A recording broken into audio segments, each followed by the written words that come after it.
الحمدللہ وحدہ والصلاۃ والسلام علی من لا نبی بعدہ وعلی آلہ واصحابہ اجمعین. اعوذ باللہ من الشیطان الرجیم. بسم اللہ الرحمن الرحیم. لو انزلنا هذا القرآن على جبل لرأيته خاشعا متصدعا من خشية الله وتلك الأمثال نضربها للناس لعلهم يتفكرون. اعوذ باللہ من الشیطان الرجیم. بسم اللہ الرحمن الرحیم. رب اشرح لی صدری ویسر لی امری واحلل عقدۃ من لسانی یفقہوا قولی. اما بعد، معزز بزرگوں کا اور میری محترم بہنوں کا میں اسلامی طریقے سے استقبال کرنا چاہتی ہوں. السلام علیکم ورحمۃ اللہ وبرکاتہ، جس کے معنی ہیں اللہ سبحانہ و تعالیٰ کی آپ تمام پر سلامتی ہو، رحمتیں ہوں اور برکتیں ہوں. انشاءاللہ میرے آج کے اس تقریر کا عنوان ہے عظمت قرآن. سبحان اللہ، انسانی فطرت کا تقاضا ہے، یعنی ہیومن ٹینڈنسی ہے کہ ہر انسان بچپن سے بڑا ہوتے ہوئے اپنی زندگی میں انہی چیزوں کو پسند کرتا ہے یا پھر حاصل کرنے کی خواہش رکھتا ہے جو اس نے اپنے قریب کے ماحول میں اپنے سے بڑے والوں کو پسند کرتے دیکھا یا پھر حاصل کرتے دیکھا. اگر آپ اور میں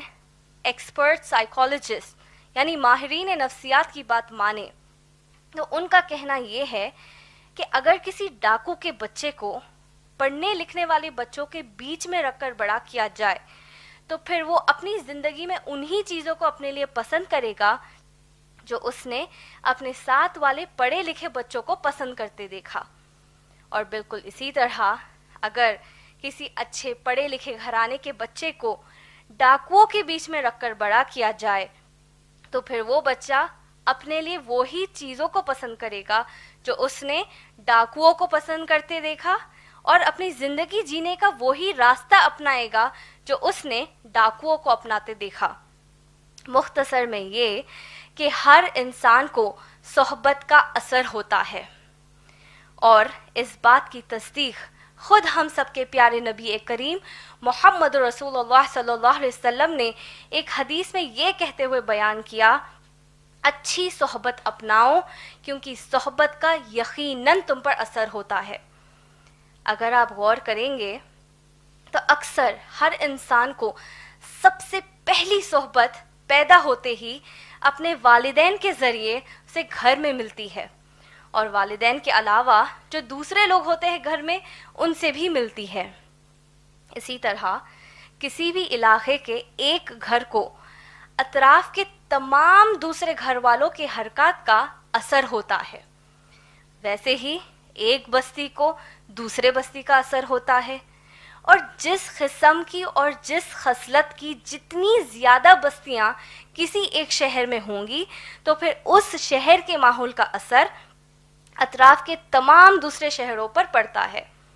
اسی طرح کسی بھی ریاست کا یعنی کسی بھی اسٹیٹ کے ماحول کا اثر دوسری ریاستوں پر پڑتا ہے، اور جس ریاست کا ماحول یعنی جس اسٹیٹ کا ماحول زیادہ اثر والا ہوگا تو پھر وہی سارے ملک کا یعنی ساری کنٹری کا ماحول بنائے گا، اور پھر اس ملک کے ماحول کا اثر اطراف کے تمام دوسرے ممالک پر پڑتا ہے. لہٰذا یہ بات عام سمجھ آتی ہے کہ جو بھی ممالک طاقتور ہوں گے دولت وغیرہ سے تو بآسانی کمزور ممالک والے طاقتور ممالک والوں کی طرح زندگی اپنانے کی کوشش کریں گے، کیونکہ انہیں تو یہی سمجھ میں آئے گا کہ شاید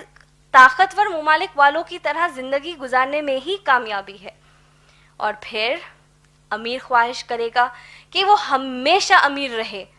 طاقتور خواہش کرے گا کہ وہ ہمیشہ طاقتور رہے، اور غریب خواہش کرے گا کہ اس کی غریبی جلد از جلد ختم ہو. امیر، طاقتور اور غریب، ان تینوں کی یہ تین خواہش بالکل جائز ہے، لیکن سوال یہ اٹھتا ہے کہ یہ تین طبقے والے انسان اپنی ضروریات کو کس طرح پا سکتے ہیں. اگر آپ دیکھیں گے تو انسانوں میں کچھ انسان جس کو دوسرے کئی انسانوں پر اختیار ہوتا ہے، وہ اپنے اپنے علاقوں کے لیے کچھ قانون بناتے ہیں، اور تاکہ ان کی خواہشات بھی پوری ہو اور کمزور لوگوں کی ضروریات بھی پوری ہو۔ لیکن جب ایسے قانون بنانے والے زمین کے الگ الگ حصوں میں بستے ہیں تو پھر ایک علاقے والوں کی ضرورت یا خواہش دوسرے علاقے والوں کی ضرورت بن جاتی ہے، اور پھر انسانی تاریخ گواہی دیتی ہے کہ ایک علاقے والے دوسرے علاقے والوں سے اپنی ضروریات اور خواہشات کو پوری کرنے کے لیے ایک دوسرے سے جنگ و جدال کرتے ہیں اور ساری زمین پر خون خرابہ اور فساد برپا کر دیتے ہیں، جس کے بعد دنیا کے ایک ایک کونے میں ناانصافی اور لوٹ مار کا بازار گرم ہو جاتا ہے۔ ایسی جہالت کے ماحول میں امیر غریب کو کچل دیتا ہے، طاقتور کمزور کو کچل دیتا ہے، طاقتور کمزور علاقوں پر قبضہ کر لیتا ہے، اور انسانیت کی تاریخ میں ایک بات جو ہر ماحول میں دیکھی گئی وہ یہ ہے کہ مرد حضرات کی اکثریت عام طور پر عورتوں کی اکثریت سے زیادہ ہوتی ہے، اور یہی وہ وجہ ہے اگر انسانیت میں سب سے زیادہ کسی کے حقوق مارے گئے تو وہ عورتوں کے حقوق ہے۔ اکثر ظلم و ستم کی وجہ یہ ہی ہوتی ہے کہ ظلم کرنے والے کو ذرہ برابر بھی ڈر نہیں ہوتا کہ اس سے کسی عدالت میں اپنے اعمال کا حساب لیا جائے گا، جس کی وجہ سے امیر عیاشی سے نہیں ڈرتا، طاقتور قتل و غارت گیری سے نہیں ڈرتا، اور غریب اپنے خواہشات کو پوری کرنے کے لیے چوری، لوٹ مار اور ڈکیتی جیسی لعنتی چیزوں سے نہیں ڈرتا۔ پہلے انسان سے لے کے آج تک جب کبھی ایسے جہالت کا ماحول عام ہوا تو پھر ساری انسانیت کے خالق اللہ نے بار بار ہر دور میں انسانوں کے بیچ ان انسانوں کو جو اللہ کے نزدیک نیک ہوتے ہیں انہیں رسول بنا کر چنا، نبی بنا کر چنا،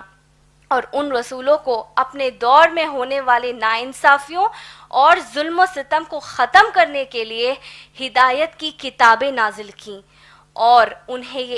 جو ان کتابوں میں علم دیا وہ ایسا علم تھا جو انسان کبھی خود سے جان ہی نہیں سکتے، اور انہیں بتایا کہ ان سب کو پیدا کرنے والا ایک ہی رب اللہ ہے، اور اس سب کو یہ زندگی اور اس زندگی کے خواہشات صرف امتحان لینے کے لیے دی گئی ہیں، جس کے بعد ہر ایک کو موت آئے گی اور سب کو اللہ جو کہ خالق ہے ان اللہ کے سامنے جمع ہونا ہے اور اپنے اعمال کا حساب اللہ کے سامنے اکیلے دینا ہے۔ جس کسی شخص کے اعمال اللہ سبحانہ و تعالیٰ کے احکامات کے فرما برداری میں تھا تو پھر ایسا شخص انشاءاللہ ہمیشہ ہمیشہ جنت میں رہے گا، اور وہ شخص جس کے اعمال اللہ سبحانہ و تعالیٰ کی نافرمانی میں تھے، یہاں تک کہ اللہ کے برابر کسی اور کو شریک کر دینا یا اللہ کے علاوہ کسی اور کی عبادت کرنا، یہاں تک کہ اللہ کے وجود کو ہی رد کر دینا، تو پھر ایسا شخص ہمیشہ ہمیشہ جہنم کی آگ میں جلایا جائے گا۔ بیوقوف اور جاہل انسان نے انسانیت کے تاریخ میں اس حد تک ہمت کر دی کہ اس نے اللہ کے نبیوں کا ہی قتل کر دیا، اور جو اللہ نے احکامات کی کتابیں نازل کی تھی یا ہدایت کی کتابیں نازل کی تھی انہیں بدل کے رکھ دیا۔ تو پھر اللہ سبحانہ و تعالیٰ نے آخری مرتبہ اپنے آخری نبی اور آخری رسول یعنی ہم سب کے پیارے محمد رسول اللہ صلی اللہ علیہ وسلم پر آخری مرتبہ اس آخری کتاب کو نازل کیا، قرآن کو نازل کیا۔ تو میری بہنوں آئیے اب ہم اس عظیم کتاب کی عظمتوں کو سمجھنے کی کوشش کرتے ہیں، لیکن آپ سب کو سب سے پہلے یہ بتا دوں کہ قرآن کی عظمت اتنی زیادہ ہے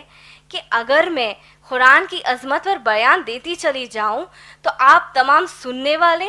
اور میری بولتے بولتے زندگی ختم ہو جائے گی، لیکن عظمت قرآن کا حق بیان نہیں ہو سکے گا۔ تو انشاءاللہ اس مختصر سے وقت میں قرآن کی کچھ عظمتیں، چند عظمتیں آپ سب کو بتا دوں۔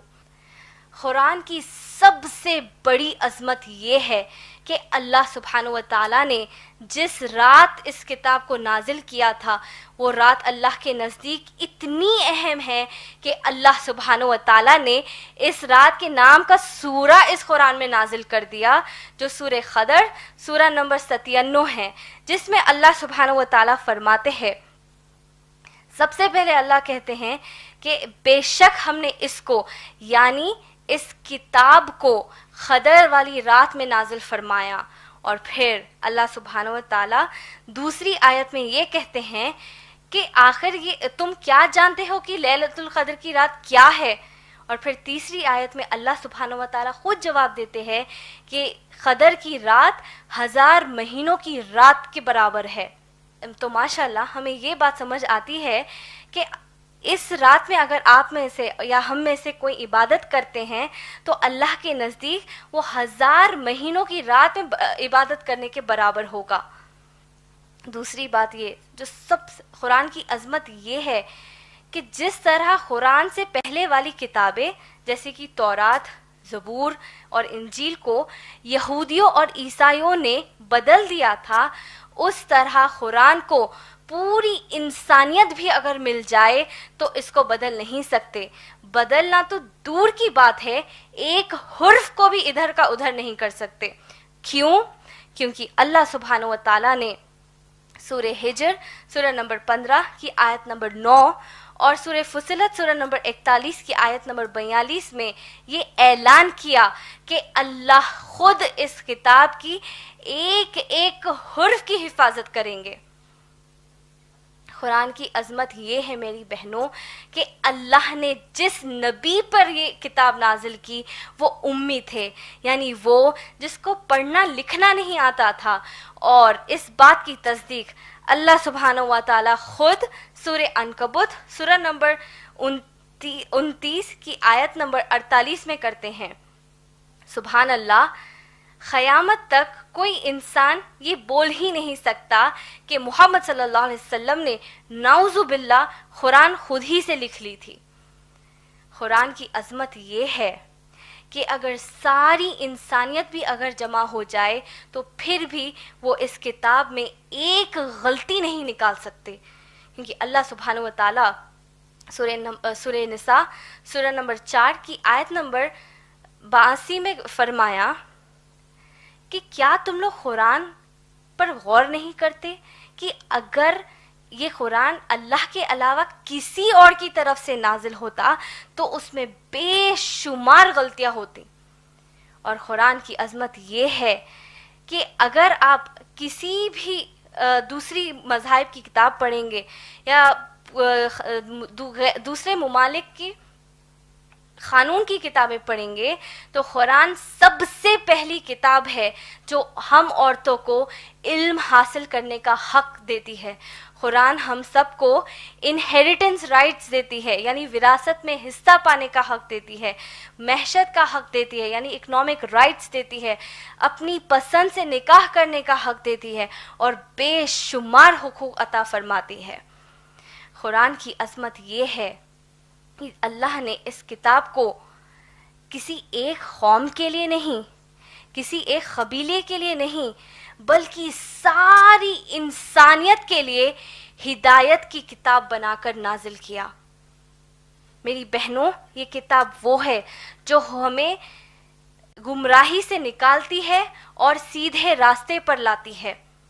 نبی صلی اللہ علیہ وسلم نے اس کتاب کو لے کر ایک ایسا انقلاب لایا کہ صرف 23 سال میں یعنی 23 ایئرس میں ساری دنیا کو بدل کر رکھ دیا۔ میری بہنوں، کیا آج ہم کوئی بھی عمل کرنے سے پہلے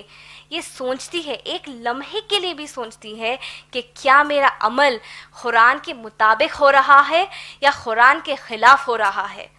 ہم یہ صرف اس لیے نہیں سوچ رہے ہیں کیونکہ ہمارے ذہن سے یہ تصور ہی چلا گیا کہ ہم سب کو موت آئے گی، جس طرح محمد صلی اللہ علیہ وسلم اور صحابہ رضی اللہ تعالی عنہم اجمعین کو اس کتاب کے ذریعے عزت دی، دوبارہ ہم سب کو بھی دیں گے انشاءاللہ۔ اللہ سبحانہ و تعالیٰ فرماتے ہیں، اعوذ باللہ من الشیطان الرجیم، بسم اللہ الرحمن الرحیم، لو انزلنا هذا القرآن على جبل لرأيته خاشعا متصدعا من خشیۃ اللہ وتلک الامثال نضربها للناس لعلهم يتفکرون۔ اللہ سبحانہ و تعالیٰ کہتے ہیں کہ اگر ہم اس قرآن کو کسی مضبوط پہاڑ پر نازل فرماتے تو یہ مضبوط پہاڑ بھی اس قرآن میں موجود اللہ سبحانہ و تعالیٰ کے احکامات کے ڈر سے ٹکڑے ٹکڑے ہو جاتا، یعنی ریزہ ریزہ ہو جاتا۔ اور پھر اللہ سبحانہ و تعالیٰ فرماتے ہیں، اے انسان، ہم تیرے سامنے یہ مثال اس لیے پیش کر رہے ہیں تاکہ تو اس قرآن کے معاملے میں ذرا عقل سے کام لے۔ وآخر دعوان الحمد للہ